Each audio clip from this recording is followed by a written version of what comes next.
জানুয়ারি মাসের শেষ থেকেই ফের বাংলার বাড়ির সুযোগ। জানুয়ারি মাসের শেষ থেকেই পুনরায় বাংলার বাড়ির উপভোক্তাদের জন্য সুযোগ দেওয়া হবে বলে বৃহস্পতিবার কেশপুরে জানালেন জেলা পরিষদ সদস্য মোহাম্মদ রফিক। এদিন তিনি বলেন, প্রথম পর্যায়ে টাকা দেওয়া শুরু হয়েছে, দ্বিতীয় পর্যায়ে আরও তালিকায় থাকা উপভোক্তারা এই বাড়ির সুযোগ পাবেন। মমতা বন্দ্যোপাধ্যায় এ বিষয়ে সতর্ক দৃষ্টি রেখেছেন। জানুয়ারি মাসের শেষের দিক থেকে কেশপুর ব্লক জুড়ে উপভোক্তাদের ফের সেই বাড়ি গ্রহণের সুযোগ দেওয়া হবে।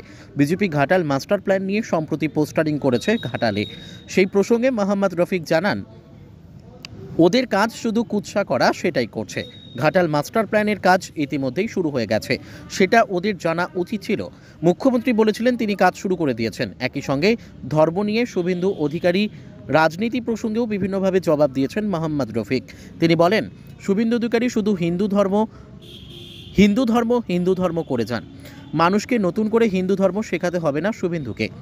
প্রত্যেকেই প্রত্যেকের ধর্ম নিয়ে বোঝেন। তৃণমূলে বহু লক্ষ মানুষ হিন্দু ধর্মাবলম্বী। ব্যুরো রিপোর্ট, সত্যের সন্ধানে কেশপুর। যেমন 100 দিনের কাজের টাকা সমস্ত বাংলার মানুষকে মিটিয়েছে, তেমন আবাস প্রকল্পের টাকাও অলরেডি ডিসেম্বরে থেকে দেওয়া চালু হয়ে গেছে, চলছে সব বাড়ি। তার মধ্যেও সব লোকের হয়নি। আবার জানুয়ারি মাসের শেষের দিকে দুয়ারে সরকার হবে, তার সঙ্গে আবার পুনরায় যেসব বাড়িগুলো এখনও বাকি রয়েছে, আমাদের নেত্রী মাননীয় মুখ্যমন্ত্রী সে বাড়িগুলো অবশ্যই গরিব মানুষের যারা প্রাপক, যারা এখনও বাধ্য করে গেছে, তাদেরও আগামী দিনে যাতে হয় তার জন্য তিনি সব রকম প্রস্তুতি নিচ্ছেন। অলরেডি মাস্টার প্ল্যান কাজ আমাদের যিনি মন্ত্রী ডক্টর মানস রঞ্জন ভূঁইয়া মহাশয় তিনি তদারকি করছেন, তার সঙ্গে দীপক অধিকারী এবং মাননীয় মুখ্যমন্ত্রী যা কথা দিয়েছেন, মাস্টার প্ল্যান কাজ অলরেডি রানিং, অনগোয়িং কাজ চলছে। বিজেপির সবসময় কীভাবে বাংলাকে বঞ্চনা করা যায়, ওদের নেতারা এই কাজেই ব্যস্ত থাকেন। পোস্টারই চিরাতে হবে, তারা ভোট পাবে না তো।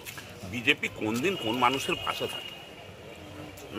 তারা যেমন করোনায় ছিল না, লকডাউনে ছিল না, বন্যায় ছিল না, এটাই তো বিজেপি গভর্নমেন্টের একটি তো কাজ। ভারতবর্ষ আমাদের ধর্মনিরপেক্ষ দেশ, এই দেশের গণতন্ত্র আছে, সবচেয়ে বৃহত্তম পৃথিবীর মধ্যে ধর্ম নিরপেক্ষ গণতান্ত্রিক দেশ ভারতবর্ষ পৃথিবীর মধ্যে। সেই জায়গায় একটা শাসক দল, কেন্দ্রের সরকার হয়ে যদি তারা যারা আছে তাদের কিছু চুটাপাটা নেতারা তারা সবসময় এই ধরনেরই মন্তব্য করে যায়। হ্যাঁ, হিন্দুরা এক হও, হিন্দুরা এক হও, হিন্দুরা এক হও।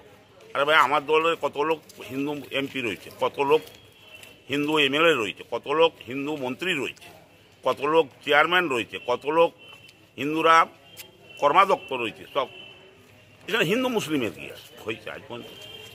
বাংলাদেশ 34 বছর বাম আমলে যত মানুষ খুন হয়েছে, যত মানুষের ঘর লুট হয়েছে, পুড়েছে, এখন ঘর পোড়া লুট হওয়া মানুষ কোন দেখতে পাচ্ছেন? হ্যাঁ, ছোটোখাটো দু একটা ঘটনা ঘটে।